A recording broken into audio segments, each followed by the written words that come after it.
Hello and welcome to Soul Love with Kimness. I am Kim van der Zande, your host, and I'm super excited to share another episode of Soul Love with you, where we share inspirational and empowering stories from the heart. We talk about the beauty and the shadows as both are part of the ascension journey, to remind you that you are powerful, you are magical, and to have trust in what you feel to be true deep within. Enjoy this next episode of Soul Love.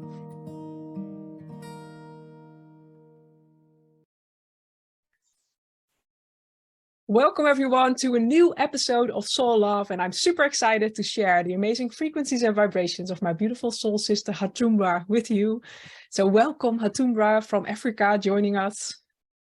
Thank you, Kim, for inviting me. Yes, you're so welcome. It's so beautiful. I was just thinking, like you're in South Africa having summer, me in the winter. It's like we're representing opposites at the moment. And I think that's also the energy where we're all in, like we are being shown our opposites and with all that is happening in the world, but also like the energetic shifts that are happening around this 12th portal till the 21st or 22nd.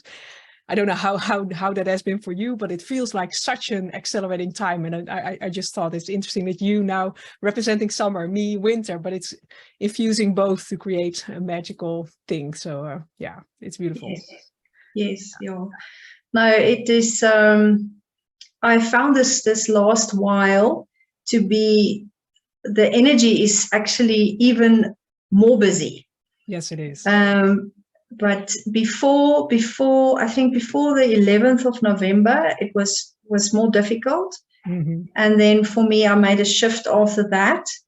And now this energy that I'm in now, instead of pressing me down, it's actually accelerating me forward. That's beautiful. That's amazing.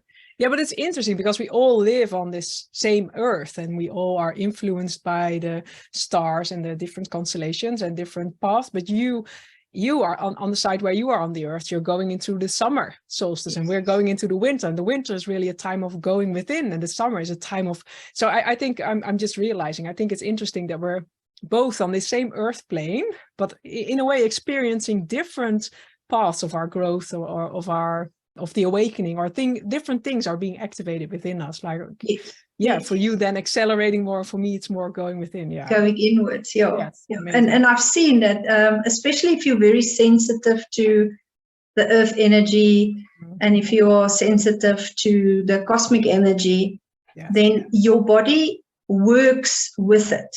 Mm-hmm. So when I went into winter, I really went into self. Yeah. And then when it started warming up, I went out more and more. That's beautiful. Yeah. So what would you, as you just went out of the winter and now coming into your summer, what would you advise the listeners who are in the winter to do? I know what I'm doing, but I'm wondering how you can, what are tips that helped you through your winter, through going inside and through, Well, this winter was particularly difficult for me. Mm-hmm. The previous years, 2020 was okay, 2021 was okay, but 2022, it hit me. Mm-hmm. I was really struggling with my health, and then it started to go into mental health issues. So my advice is to ask for help, number one. Yes. You can do a lot alone, mm-hmm. and but it is important to to be willing to ask for help. Yeah. And the inner work, what helped was journaling. I wrote a lot. Yes, I love that too. Yeah. Yes. And that was good. Yeah. And then also introspection. Mm-hmm. to ask questions, to look at things, and look at reality of things, to look at facts. Mm-hmm. Because our minds try to make stories up for ourselves. Yes. And, when you're there, you feel you're the only one in the world. Yeah. Nobody's seeing your suffering. Yeah, but that's also the journey of what is happening. Like, yeah. And then, but when you reach out and ask for help, then at least there's this little bit of connection. Yeah. And that also helps to come out of that. But now, looking in retrospect, mm-hmm. I know that time was very important for me to move to my next level of consciousness. It is, yeah. The one is preparing on top of the other, and it's yeah. But surrender, I think, is the most difficult when we're in this phase of facing whatever comes on our path, to really surrender into the bigger picture, surrender into greater trust. Yeah. But I love what you're sharing. Like, journaling is a thing we can really do ourselves, and just keep writing whatever comes up. It's a beautiful way to connect deeper within ourselves, but also asking for help.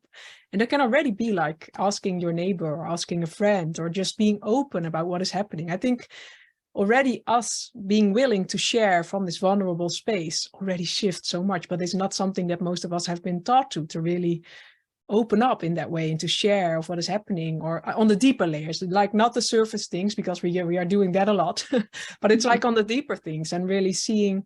Yeah, before we started this podcast chat as well, you shared a little bit about also seeing where you came from and where you are now, because sometimes we forget that in the middle of the storm, in the middle of rushing in life, having a busy life, being a mom and all those things. But sometimes let's see where I was a year ago or 2 years ago, and to see then the growth and acknowledge ourselves in that. I think that's also beautiful, an important key as well, because sometimes we are so caught up in life that we forget to acknowledge what we already journey through, and what we already awakened within ourselves. So it's a beautiful.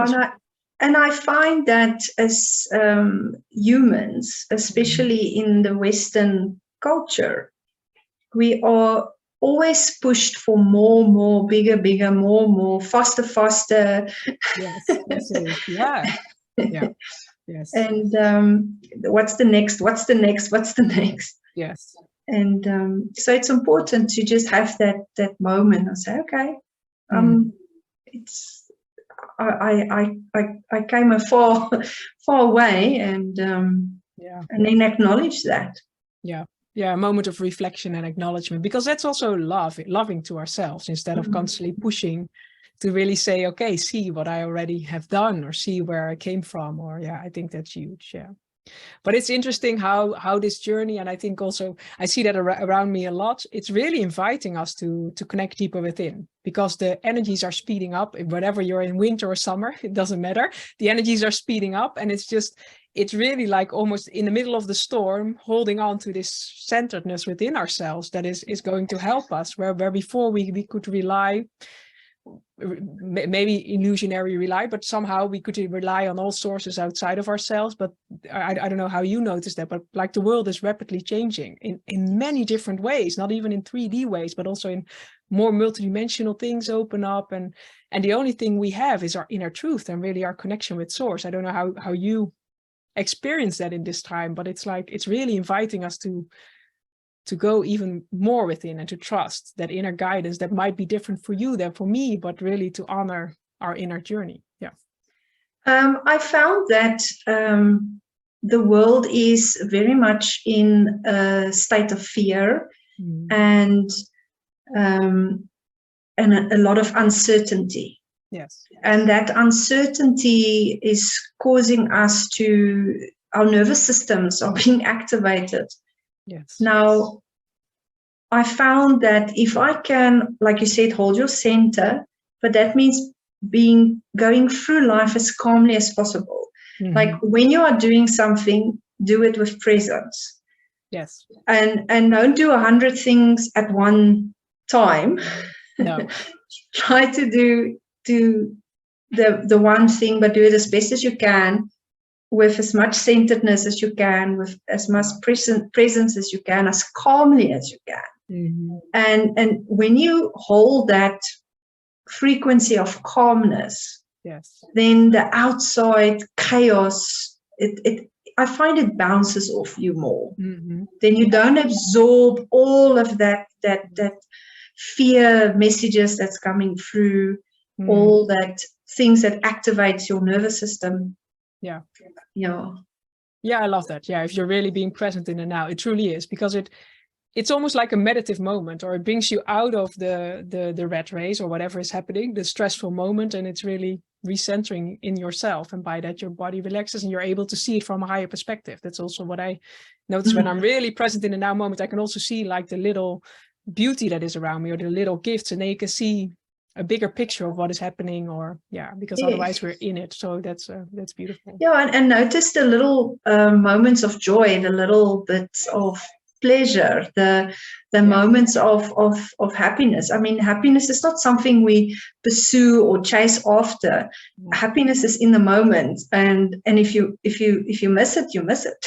Yeah, it is. Yeah, but it's being willing, be present, and that's just like I love your sunflowers in the back, but it's being willing to see them and to see the beauty just of that. But for that, we need to be present. This morning I was walking and it was very cold, and the sun was coming up. It was so beautiful. But I always I think it's called Reuben, like the little birds with the reds. But every time I see them, they just open my heart, and I see them everywhere. And I think those are just. But if we're so caught up in rushing or so, we miss these little signs that nature gives us, or these little drops of beauty or bliss, and it is those moments that are so important. It's beautiful. And we need to become adapt to fast changes. Yes. That we, because we're so set in things last for a long time, and change is slow, and but now it's fast. And it will only be more faster. That is what I've known. Because before then we would go through a huge transition, and then we would know, okay, now I have a week of rest or something. And now it's like, okay, a day, not even a day, an hour, a minute or so. And then it's okay, the next one is presenting itself. So it's not I love that you're saying, because that's such a huge key. Where before we thought, it's also in plan making. We thought we could make plans for 10 years. And maybe that was true a couple of years back. But now it's like, no, we really need to be present. And in every moment being willing to attune ourselves to our highest guidance. And that's, again, coming back to the trust within ourselves, instead of the trusting all these things outside of ourselves, or trusting it's centering within, to really be able to dance with whatever comes on our path, and to be flexible in that, I think. And what I found with this new energies that's wonderful is guidance is more readily available. Yes, it is. If you open yourself up to your intuition, it's so much more available than in the past. It is. And also, like, astrology wise, I read a couple of stories that the next few years, also in astrology, like certain star constellations are going to support us, that these higher technologies or more spirituality comes into mainstream. How amazing is that? So it is also that our intuition is opening up more, and we get access to more parts of our beingness, because in the end, it's not something outside of ourselves. It's just remembering who we are underneath all these layers of conditioning and all the things that we've been taught. So it's like going back into our heart space instead. But it's almost like, indeed, I love how that you share that. It feels like more of our heart becomes accessible, and that also higher energies are supporting us in that, instead of constantly being in our mind. Or Now you're talking about the heart. Now for the 6, okay, it was longer than the winter that I was struggling. It was about 6 months. And during that time I had a lot of heart issues. But I realized that it was energetically and physically, and the energetically was influencing the physical. But I was actually opening my heart was becoming more open, and my heart was expanding and expanding, and that caused physical discomfort. Yes. So we never think that, growing spiritually and growing more, our energy field expanding, or our hearts expanding, that will influence us physically. It does. I did a couple of years back when I was sick. I was doing all these things to energetically, because when I was sick, I healed myself through food and doing energy work, facing my shadows. And so I did indeed my first family constellation. That weekend, I went to the first, I don't know the name, in the hospital, to the first, because they thought I had a heart attack. But they found nothing at the end. But it was the family constellation that was breaking up things, that was opening my heart in ways, and it created such physical pain, really physical heart attack symptoms that were never found, but it was just energy in my case. If you have it, go to the doctor and check it, but it's always good. But Yes. it's really like interesting how energy can influence our physical body, and how, as we release these layers of ourselves, we can have all these physical symptoms that are, because it's also what I notice within myself, almost cell tissue, remembering these old parts are so kept on through to these energies, and when we release them, something physical also needs to release. Yeah. But for you, how is your heart center now doing, and how is it? No, my heart is actually very good. It's strong. I actually feel I felt very weak. I'm still struggling with exhaustion, but I think everyone is struggling with that. Yes. Yeah. Yeah. But I've definitely made not only an energetic shift, but also a mental shift and also a physical shift. Yeah, beautiful. Yeah.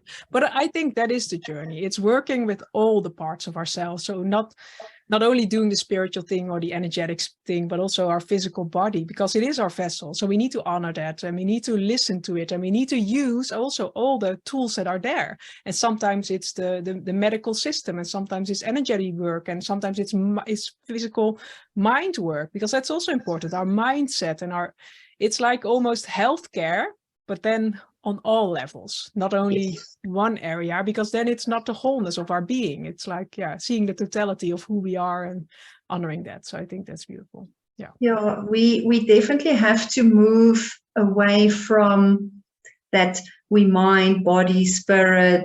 It's all separate. We learn it separate, but it's all just the integrated system.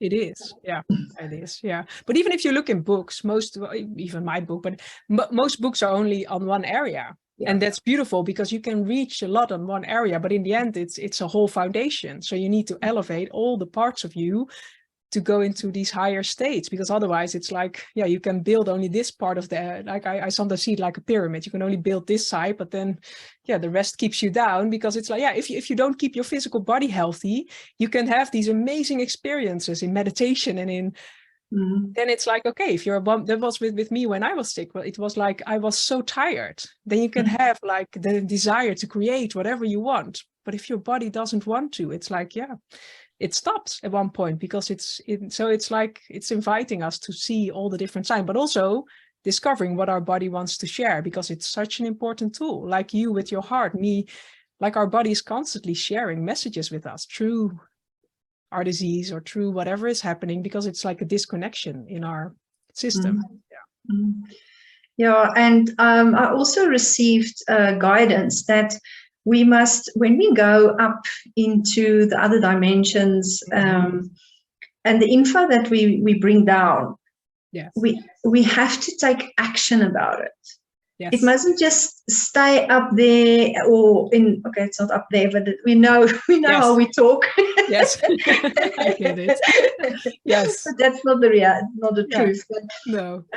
But that information that and that's why that's why I agreed to talk to you, because it doesn't. You have the frequency in you, and as we speak, we share it. Yes. And the more people listen to it, then they receive that also.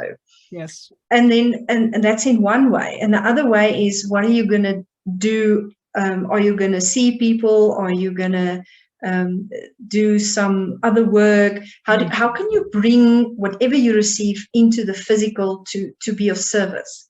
Yeah, it is. Yeah. Yeah. Those are two important things, because it's by us having this conversation, we're expressing whatever we receive divinely, we're expressing it and we're manifesting it through our words. So we're creating something physical. But I also love, like, if we receive guidance, are we then willing to take action upon it? And what is that action? And how can that action be indeed of service of a bigger group, or inspire others, or And then you just trust the guidance. Yes, it is. Because you don't have to know the whole plan forward. You just need to know the next step. Yeah, it is. Yeah. But sometimes it's a last podcast, we had a beautiful conversation about that. And it was like, sometimes we receive guidance, and then it's like, oh no, that's too inconvenient or too stretchy. I'm not going to listen to that. But then it's so important, because that's what I noticed in the past when I didn't listen. It was fine. But then the guidance at one point stopped, because it was like, okay, if you're not willing to listen, it's like, it are stepping stones. So we need to first do one, and then the next one opens up. But if we stop this one, why would we then receive the next one? Because we can't have the whole puzzle piece then, or we don't understand, or we need the growth experience, because that's also what I noticed with my journey. Sometimes I get guidance that is so stretchy, but the moment I do it, I grow through that, and then I'm able to receive the next one. But if I didn't, if I wasn't willing to stretch myself, I couldn't even understand the next step. And I think that's so important. But it is growing, so it is stretching, and it is sometimes uncomfortable, and we need to go through these layers in ourselves. And I'm so glad you bring that up, because there's this misunderstanding that when you receive guidance, that everything is just going to be in flow, and everything is going to work out, and everything is going to be perfect. Yes. But it doesn't work like that. No. Well, it doesn't work. I don't know if there's, but I know when I'm in flow. Yes. Then that's another experience, being in flow. Yes. But we also, when we receive guidance and we take that step and it doesn't work out, it doesn't mean you heard wrongly. And and I love how you say it's a stretched experience. Yes, it is. Yeah. But we are here in essence, I believe, to experience and to grow. And also letting go. I love how you share that, because it's also letting go of, sometimes we think, okay, I get this download, this is what I need to do, and this will be the result. But then the result is something totally different. It's also in the past. Sometimes I followed a course and I thought, why am I following this course? But maybe it was just to meet that one person, or it was just that one word that activated me. Or it's like, but it's again letting go of expectations, that if we receive guidance, then we already think, oh, these are the next 10 steps that will come after this guidance. But it's just going for the ride. But that is the most scary thing. And I think that's where we are all being asked to go, to center within ourselves. Because when we are in this centered, resilient space, we can just enjoy the ride, whatever comes. But that's that's mastery. We are learning the trust. Yes. That was very difficult for me, learning to trust that to receive the guidance for me is easy. But to trust it. Yes. To take the action and trust whatever comes. But the more you do it, the easier it becomes. And the more you do it, the easier it becomes. I always tell the story, like when I started this journey, I was looking for, the story of Hansel and Gretel. Yes. Where he just put the little breadcrumbs and to find the path, and then the birds eat it. Now that's how I started. Yes. My path. And then the little stones, and they could follow the stones, and I follow the stones. But now it's like neon lights, like go there. I love that. Yes. That's amazing. I love that. Yes. Clear signs. No, you can't miss it. No. Yeah, but it is because you were willing to first follow the breadcrumbs, even though they were lost at one point maybe, and then follow the stones. And then, I love that. Yeah. Maybe you want to share a little bit. I didn't hear the whole story, how your name came into being, because I love to hear that story. Yeah. Well, I am very privileged. I can go on journeys without using plant medicine. Yes, beautiful. So I can go to visit different dimensions, and this one journey I went on was I went through this very difficult experience where I was in this dark space and I didn't know how I'm going to survive, and then in the end I came out at the other side, and there was this group of shamans and a fire, and an old lady came towards me and she said, from now on you will be known as Hatumbra. and well, I didn't know how, because that's not my birth name, and how I'm going to tell everyone, okay, now my name is that. Yes, I get goosebumps as you share. So yes. Yeah. And then I said, what does it mean? I asked, what does this name mean? And they said, and then I showed the picture of the where the sun moves the moon moves in front of the moon sun moves in front of the sun. Yes. I saw that picture. The eclipse. Yes. Yeah, the solar eclipse. But I just saw the picture. I was shown that, and it said, that's what your name is. Wow, I get said, goosebumps well, again. and I said, that is a bit freaky. Yeah. Yeah. Yes. But then later I received another meaning, and then it made sense. It's my name means, the short version is harmonizing. Yes, I love that. And it's harmonizing between the dark and the light, the masculine and the feminine. There's actually unity consciousness. Yes. And summer and winter, opposites, Yeah. harmonizing. Yeah. I love it. Yes, that's beautiful. But I love that. Yeah. Yeah, because names have so many depths, and it's beautiful how that name then came to you. But also you again trusting the guidance and being interested and willing to research or to ask the question, because I think also in asking questions a lot opens up, but it's by us being willing to look further than what I notice in my own journey. Just the why question is such an important question. Just like we are so being taught to do everything like our parents did, or our grandparents, but really with everything we do, why do we do this? Why do I get this name? What does it mean? Like being like surprised, or being in this openness, and this again being in the now moment. So many things are coming together in that. So I love that. Yeah. And the difficult part was most people receive their names in physical ceremonies. Yeah. When they get a name change. This was in a complete different way, and it was very hard to trust it, because I said, okay, did I make it up? Did I wanted to do this? Yes, yeah. But that's I also, those are such an important layers. I had that with my book. I channeled it very quickly, and then the whole editing process comes. But in the editing process, it's like, who am I to bring these teachings into the world? And like all these imposter syndromes we had in many lifetimes. And it's like, we need to go through all these layers. And that is again with this, like, it's not someone else physically saying to you, this is your name. No, it's you hearing it from your guidance, and then trusting, and then again, taking action to say, this is going to be my name from now. That is huge.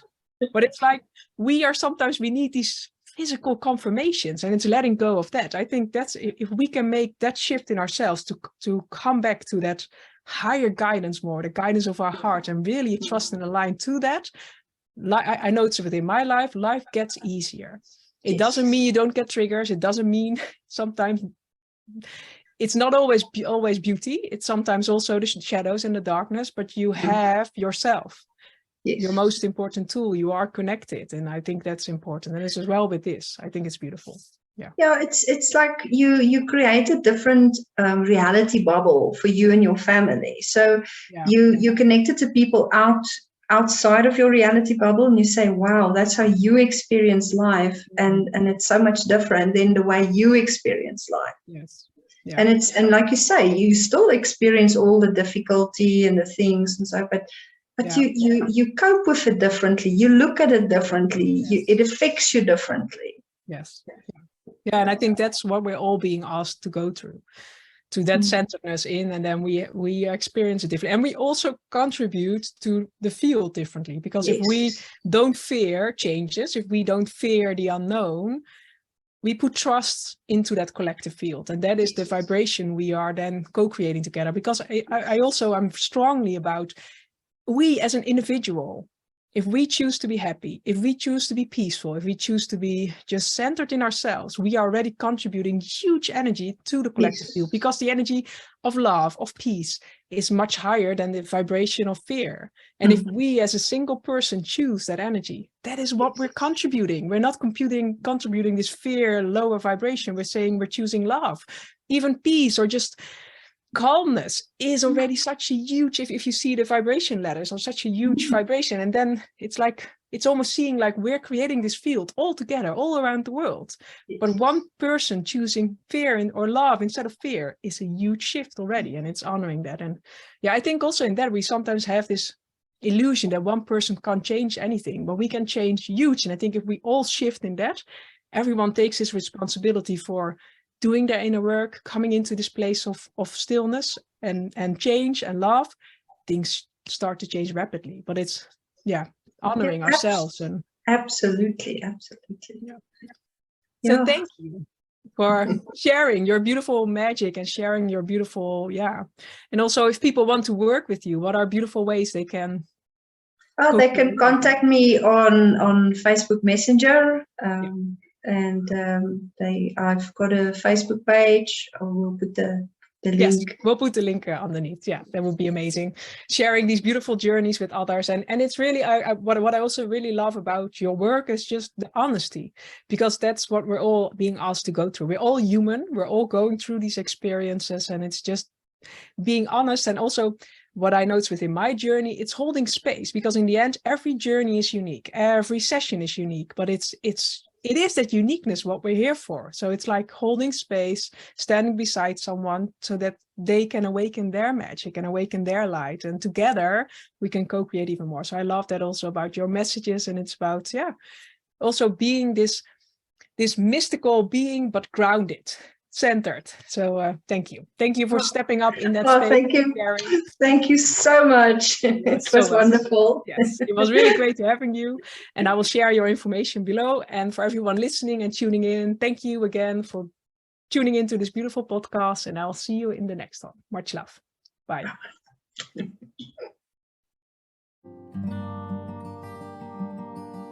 Thank you for joining this episode of Soul Love. If you want to find out more about what we do, you can find it below. And I'll see you in the next episode. Much love.